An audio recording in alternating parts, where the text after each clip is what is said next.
Welcome to episode 180. In the beginning was the Word, and the Word was with God, and the Word was God, and the Word became flesh and dwelt among us. Spending time in the Word of God is the best way to spend time with God. Welcome to No Doubt, No Fear, Only Believe podcast, where we will encourage, inspire, and empower you to live your best life in Christ. Here's Greg. welcome to episode 180. Grace to you and peace from God our Father and the Lord Jesus Christ.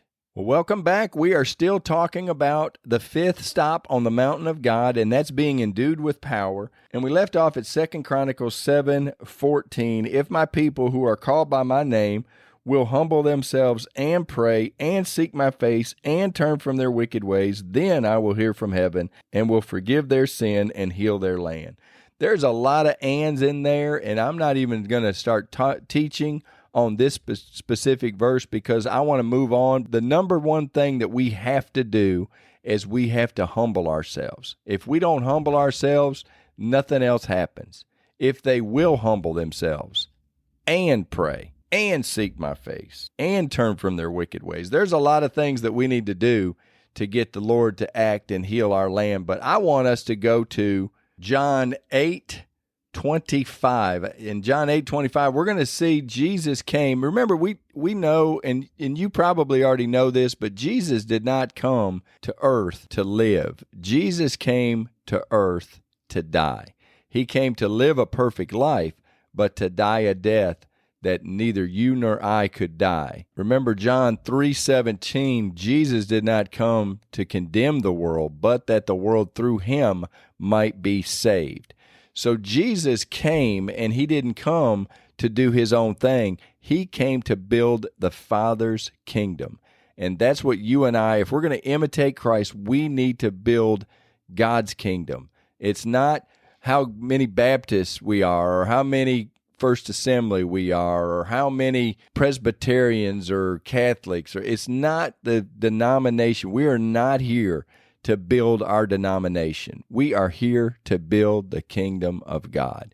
And Jesus came to do just that. And I want to read John 8:25. Then they said to him, "Who are you?" And Jesus said to them, "Just what I've been saying from the beginning. I have many things to say and to judge concerning you, but he who sent me is true, and I speak to the world those things which I heard from him." They did not understand that he spoke to them of the Father. Then Jesus said to them, "When you lift up the Son of Man, then you will know that I am he, and that I do nothing of myself, but as my Father taught me, I speak these things. And he who sent me is with me. The Father has not left me alone, for I always do those things that please him." And I want you to hear what God said about his Son, the first thing that God said about Jesus.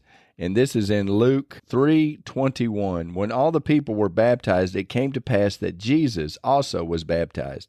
And while he prayed, the heaven was opened, and the Holy Spirit descended in bodily form like a dove upon him, and a voice came from heaven which said, "You are my beloved Son.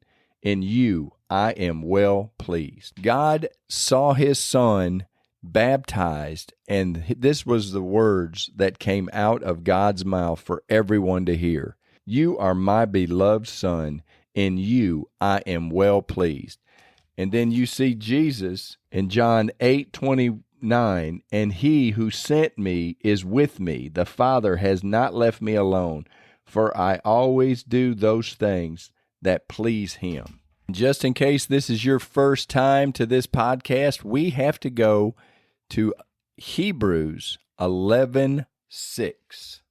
"But without faith it is impossible to please him, for he who comes to God must believe that he is, and that he is a rewarder of those who diligently seek him."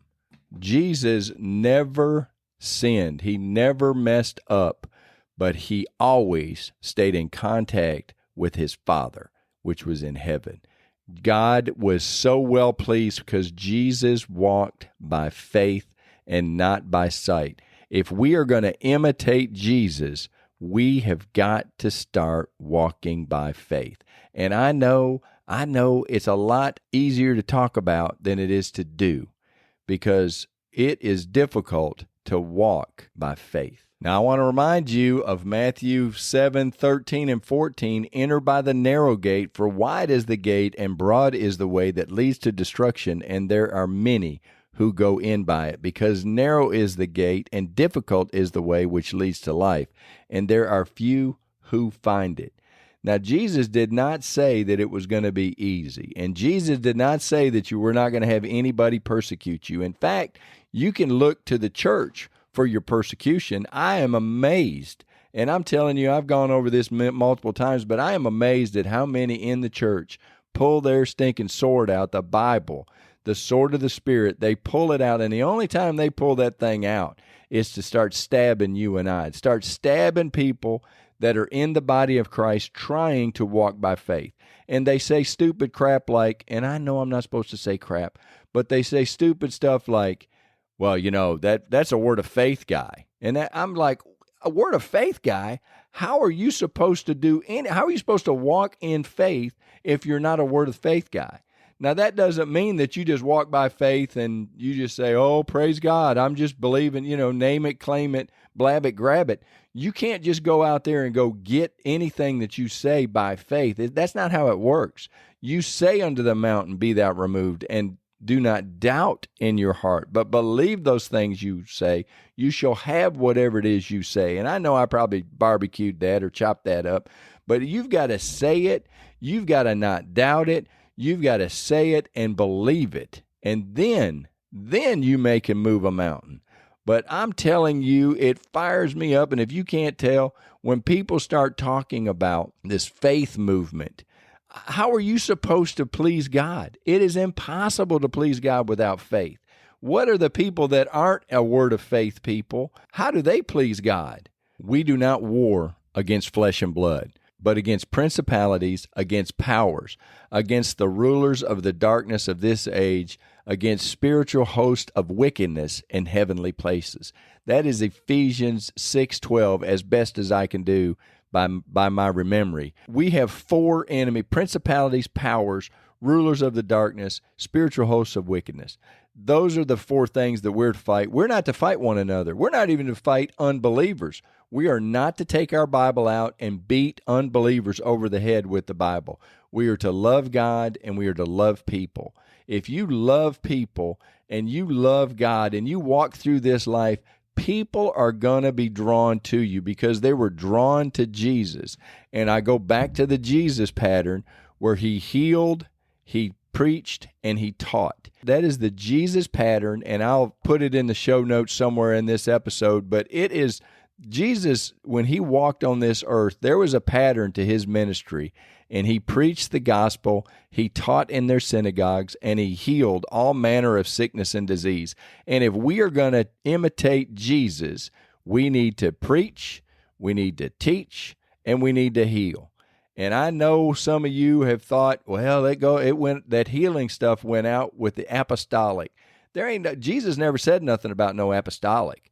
And that's man, that is the doctrines and traditions of men have made the word of God of no effect. Somebody a whole lot smarter than me has come up with this apostolic period and has determined through a bunch of good-intentioned, deep thinkers that everything went away after the last apostle died and there's no more apostles. And I'm not here to argue or not whether there's an apostle. Don't know, don't care.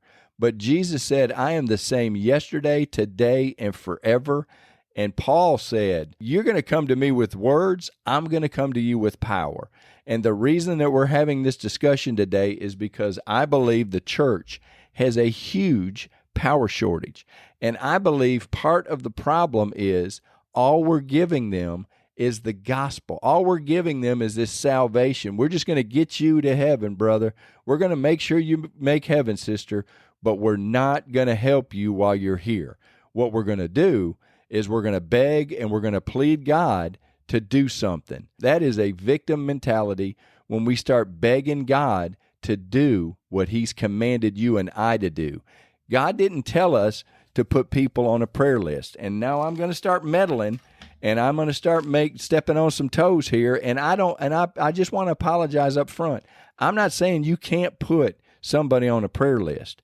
I'm saying that Jesus didn't say put people on a prayer list. Jesus told his disciples, you heal them. He didn't tell them to pray for them. He said, heal the sick, cleanse the lepers, raise the dead, freely you've received, freely give. He didn't say nothing about no prayer list. He told his disciples to heal them. And that is what we are called to do. Now, here's the problem, is I've put my hands on people and they have not recovered. I have, on the other hand, put my hands on people and they have recovered. What's the difference? Not sure I can tell you. I've got some ideas. Again, I will remind you that this is me, Greg, is an imperfect man with imperfect actions following after a perfect example. I am trying best as I can, based on the Word of God, to follow after Jesus. Do I do it perfect? No, I don't do it even close to perfect. But I don't make excuses. What I want you to understand is it's not God's power that's the problem.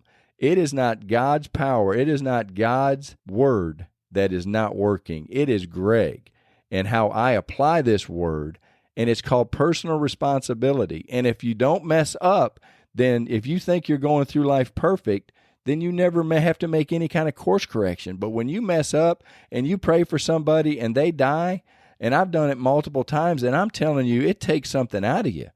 And it really makes you do some soul searching and, God, what? I know it wasn't your word that was wrong. What did I do that was wrong? And I'm telling you, it hurts. And that's why most people don't do it. I'm never going to blame God when something doesn't happen right. I'm going to blame me and my understanding of the word. I think that that's called humility or humbleness. Maybe it's arrogance, but I know that it's not the word's problem. I know it's not God's problem. I am confident that it's Greg's problem, and I am digging in, I'm praying, I'm seeking, I'm trying to figure this thing out, and I want to encourage you the same way. I want you to have the same success that Jesus had. Remember, one of our key scriptures is John 16:7. Nevertheless, I tell you the truth, it is to your advantage that I go away. For if I do not go away, the Helper will not come to you. But if I depart, I will send him to you. Those were Jesus' own words telling his disciples, who, by the way, are you and I, if we abide in his word, that it's to our advantage that Jesus not be here, but that he sends the Helper. The Helper is here. Jesus has sent the Helper here. We need to learn how to ask and seek and listen to the Helper. And I'm going to stop there. I'm going to pick this up on the next episode. God, I thank you so much for your word. Holy Spirit, I thank you that you have never left us, and I thank you that you don't mash us, Lord, when we mess up, especially me. You know, God, that I stick my foot in my mouth on occasion, multiple occasions. And God, I thank you so much that you really love me and you really guide me and you help me. But God, I thank you that this listener is just like me. It is a child of the King, and you love them and you will guide and lead them as well. Holy Spirit, we pray in Jesus' name that you would lead us into the truth about the power that resonates from God, that comes from God, and that you can manifest through us. Holy Spirit, we don't claim to understand it all, but we ask for you to help us. We thank you. We love you. We ask it all in Jesus' name. Amen. Well, thank you for being a part of this, and I look forward to visiting with you on the next episode. Thanks for listening to the No Doubt, No Fear, Only Believe podcast at www.nodoubtonlybelieve.com.